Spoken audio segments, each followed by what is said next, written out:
बताओ इसे क्या ऑर्डर होगा?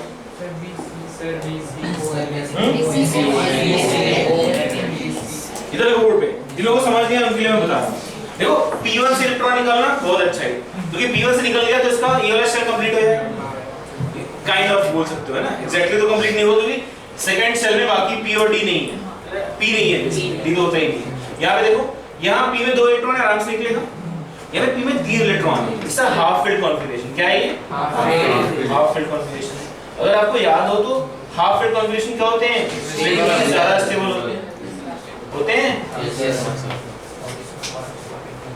It's a half field configuration. ये क्या है यहाँ पे 2p4? हाँ, it is a partially filled configuration.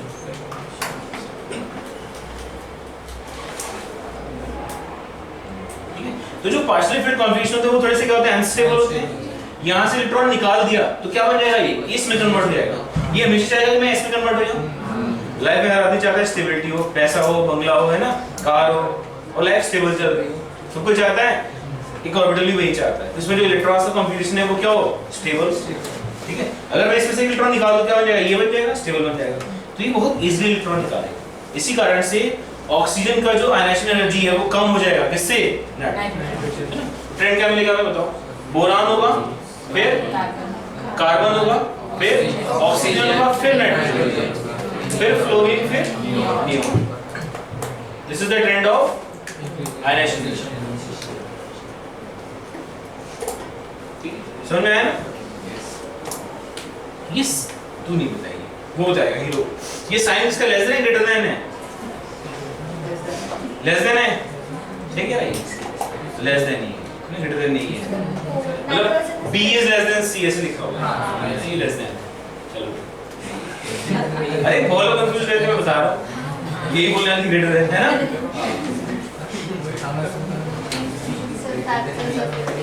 हाँ, फैक्टर्स नहीं लिखा है मैंने अभी तक। ओह माय गॉड, चलो लिखते हैं, फैक्टर्स लिखते हैं। सबसे डालेंगे आईडी को, देखो factors affecting the ionization energy.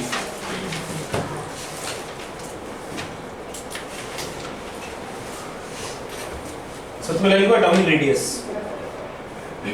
Factors affecting the ionization energy.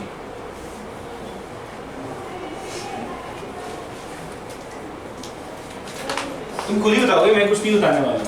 तू बता मोनाली, एटॉमिक रेडियस छोटी होगी तो आयनाइजेशन एनर्जी क्या होगी? ज्यादा होगी, कम होगी? हाँ, जितना छोटा एटम उतना इलेक्ट्रॉन निकालना मुश्किल। कॉमन सेंस, तुम सीधे लिख सकते हैं यहाँ पे ionization energy inversely proportional to 1 upon atomic radius, है ना? क्या बोलेंगे इसको हम statement? Ionization energy is inversely proportional to atomic radius.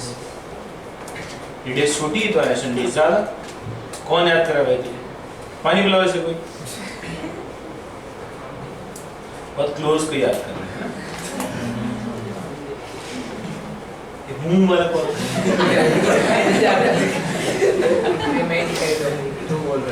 कैसे दोस्त बचाते हैं एक दूसरे को, वैसे कंप्लेन नहीं करते। कुछ भी कांड करके बचाना चाहिए ना, आगे खड़ा होना चाहिए। आ जाओ भाई, कौन वही फंसा है। कैसा दोस्त? हर चीज में दोस्त, हर चीज में सपोर्ट करते हैं। गलत हो या सही है? अच्छी बात।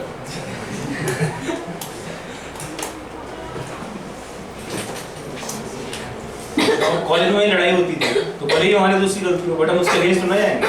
चलो मारते हैं उसको। बदलाएगी क्या कुछ लोगों की? लिख सबने? अच्छा, ये कॉमन सेंस है ना? क्या मुझे एक्सप्लेन करना चाहिए कि भाई एटम छोटा है तो अट्रैक्शन फोर्स ज्यादा है? ये सब बातें नहीं बतानी चाहिए। हाँ ठीक है, अगला पॉइंट लिखो, effective nuclear charge. Effective nuclear charge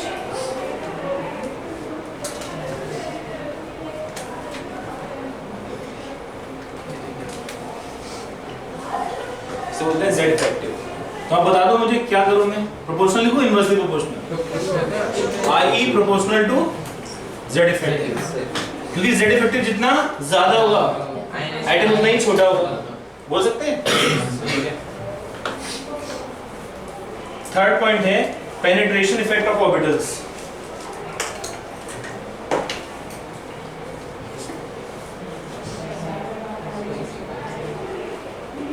इस चीज का मतलब क्या होता है, कौन बताएगा मुझे?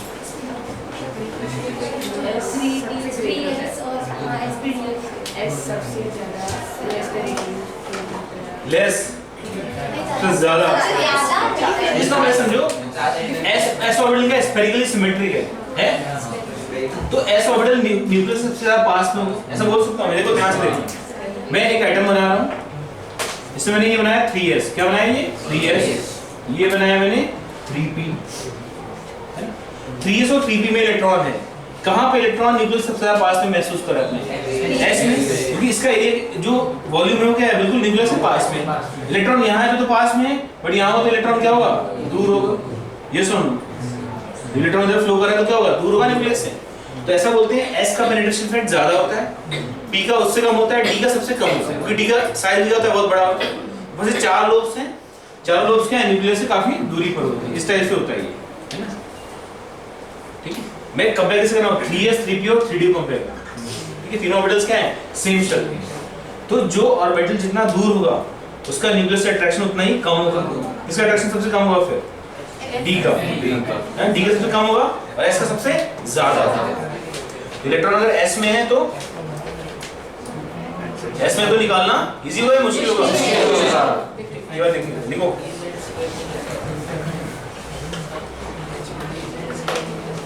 देखो, the order of energy required to remove electrons, the order of energy required to remove electrons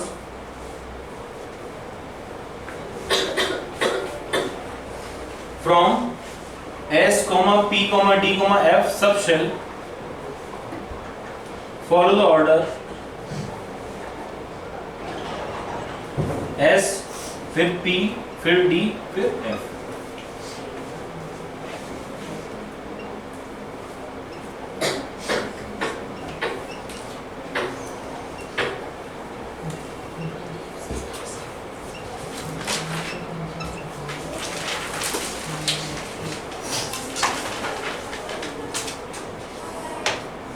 Clear? This is because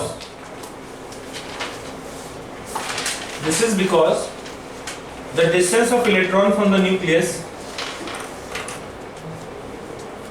this is because the distance of electron from the nucleus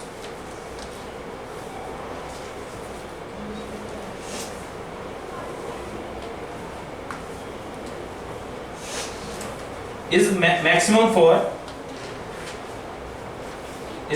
for f subshell, या f orbital, f subshell या फिर f orbital।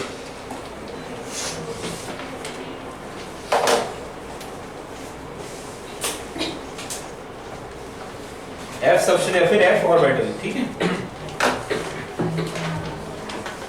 क्या हुआ, इसी की हवा लगी क्या? नहीं, निकले से भी नहीं।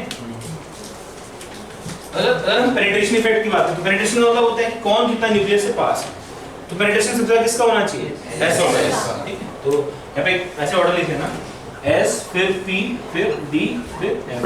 It is order of penetration of orbitals, order of penetration of orbitals. s सबसे पास में होगा, फिर p होगा, फिर d होगा, फिर f। सब बोलेंगे कैसे कि कम है, कम है, पेनिट्रेशन इफेक्ट कम है, सबसे ज्यादा है। ये ग्रेटर देन का साइन है, s में पेनिट्रेशन इफेक्ट सबसे ज्यादा है, फिर p में, फिर d में, फिर f में। ठीक है, क्लियर है ना? क्या डाउट है मुझे इसमें? अरे यार बहुत सिंपल सी भाषा में, s ऑर्बिटल सबसे पास में होते हैं न्यूक्लियस के, जिससे जो इलेक्ट्रॉन है उसको निकालना सबसे मुश्किल होगा, बस ये मैं कह रहा हूँ। ठीक है, नहीं समझा? मैं फिर से एक्सप्लेन करता हूँ। मैं कह रहा हूँ s ऑर्बिटल जो होता है स्फेरिकली सिमेट्रिक होता है फॉर ए गिवन शेल या फॉर ए गिवन सबशेल बोल दो, उसमें जो भी सबशेल्स हैं उसमें s का इलेक्ट्रॉन सबसे स्ट्रांगली बॉन्डेड हो, फिर p होगा, फिर d होगा, फिर f होगा। ठीक है, क्लियर? चलो अच्छा, अगर मैं इधर बोर्ड पे बोरॉन वर्सेस एल्युमिनियम कंपेयर कर रहा हूँ, ध्यान से देखना। तो बोरॉन क्या जाएगा 1s2 2s2 2p कितना होता है बोरॉन 5 2p1 ये जगह 1s2 2s2 2p6 3s2 3p1 अब यहाँ इलेक्ट्रॉन 3p से निकालना है 2p से निकालना है कहाँ पे इजीली निकलेगा एल्यूमिनियम में इजीली निकलेगा क्योंकि 3p जो है वो दूर है एज कंपेयर टू 2p अगर मैं कोई फिगर के माध्यम से समझाऊं तो क्या लिखूंगा ये न्यूक्लियस होगा है ना अगर ये 2p किसका बोरॉन का 2p है तो एल्यूमिनियम का 2p कैसा होगा कुछ इस टाइप से बहुत ही बड़ा सा ये एल्यूमिनियम का 2p ठीक है तो 3p एल्यूमिनियम का ये 3p तो जितना बड़ा ऑर्बिटल है उतना इलेक्ट्रॉन दूर होगा इलेक्ट्रॉन निकालना उतना ही इजी रहेगा ठीक है देख ले सर अगर 4s और 2p का क्या करना होगा फिर वही बात एप्पल टू एप्पल कंपैरिजन करेंगे है ना एप्पल को अंगूर से कंपैरिजन नहीं करेंगे कि एप्पल मीठा कि अंगूर मीठा समझ गया नहीं ठीक है अब कंपैरिजन करने के लिए कुछ तो फैक्टर होना चाहिए ना समझ में आ रहा है क्या बोला तो वैसे 4s और 2p अब 4s में एक्चुअली 4s थोड़ा बाहर का ही हो जाएगा 1s 2s 2p आता है फिर 4s कहां आता है बहुत बाद में आता है तो वहां पे तो बोल सकते हैं 2p बट कभी तुमने बहुत पास का ऑर्बिटल ले लिया तो बताना मुश्किल पड़ता है ठीक है ये क्लियर है इसमें लिख लेना है ऐसे लिखो ionisation energy of boron is greater than ionization energy of boron is greater than the ionization energy of aluminium greater than the ionization energy of aluminium because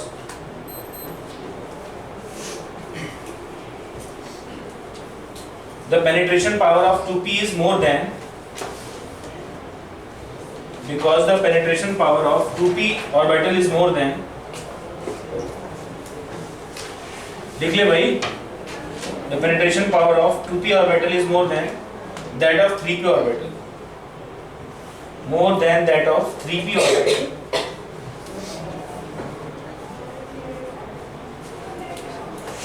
ठीक है नेक्स्ट पॉइंट है फोर्थ पॉइंट शील्डिंग इफेक्ट आप बताइए shielding effect से कैसे depend करेगा ये तो z इफेक्टिव हो गया है z माइनस सिग्मा होता है तो अगर तुम ऐसे लिखो I is proportional to z minus sigma तो सिग्मा माइनस में इनवर्स रिलेशन आ जाए बोल सकता हूं ना अगर सिग्मा ज्यादा होगा तो z इफेक्टिव कम होगा z इफेक्टिव कम होगा तो I कम होगा बोल सकते हैं क्या लिख लेना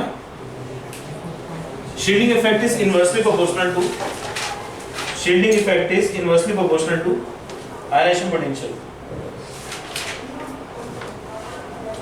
shielding effect is inversely proportional to ionization potential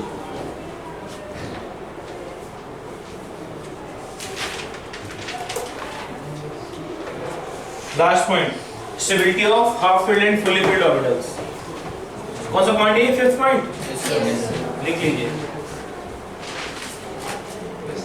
stability of half filled and fully filled orbital क्या लिखेंगे इसमें बताओ तू दा प्रणाली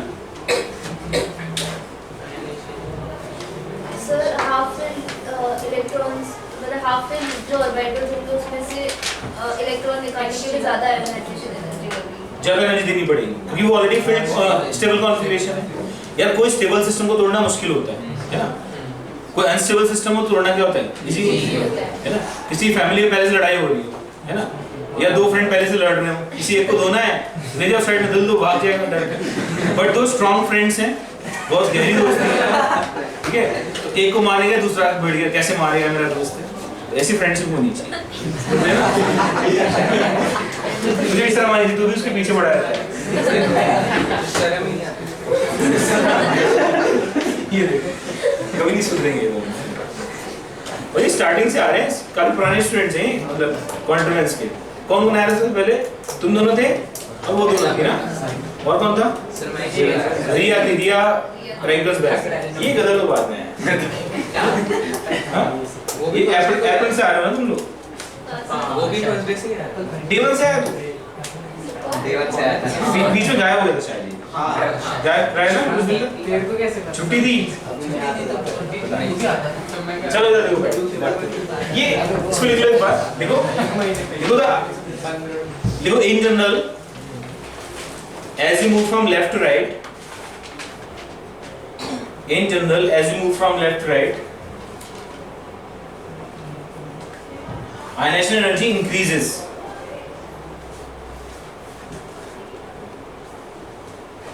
Ionization energy increases, but ionization energy of oxygen is greater than, sorry, less than ionization energy of nitrogen. But IE of oxygen is less than IE of nitrogen.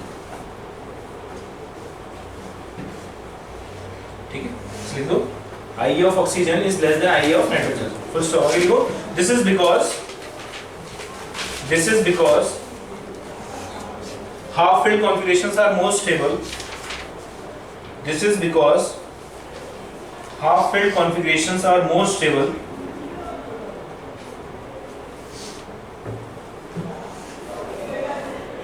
than partially filled configurations. Half-filled configurations are more stable than partially filled configurations.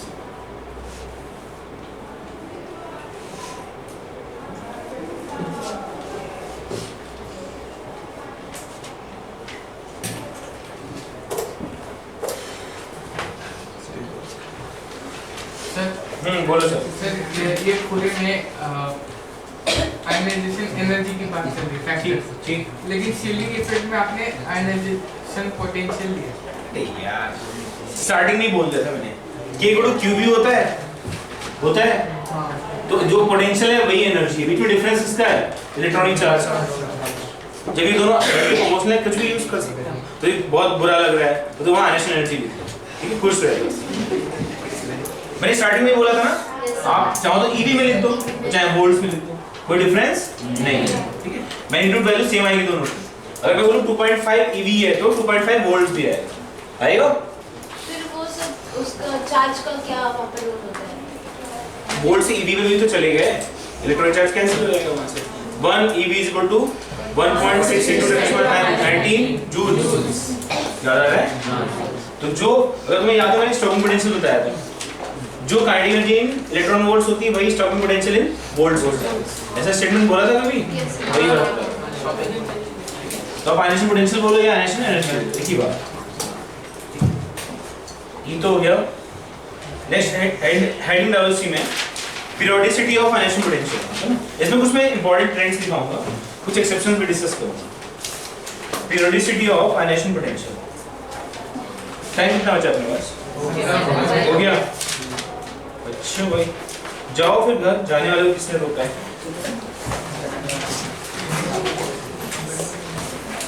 अगली class में मुझे लग रहा है 1 minute electron affinity खत्म हो जाएगा, electronegativity खत्म हो जाएगा, और अपन शायद हाइड्रेशन एंथैल्पी डिस्कस करते हैं, ठीक है। इसमें बहुत छोटे छोटे टॉपिक्स बचे हैं, है ना? हाँ, क्या कह रहे हैं?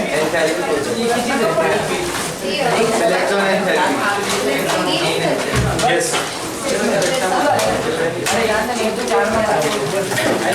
होमवर्क क्या है इसका? ये बैठो, होमवर्क क्या है? अरे वो थोड़ी ना है। एटॉमिक का मैं चेक करूंगा each and every question. There are total 67 questions. Each and every question copy में लिखा होना चाहिए। ये नहीं चलेगा रफ कॉपी में लिखा है, कोल्हापुर गए थे वहां मेरी कॉपी बह गई बाढ़ में।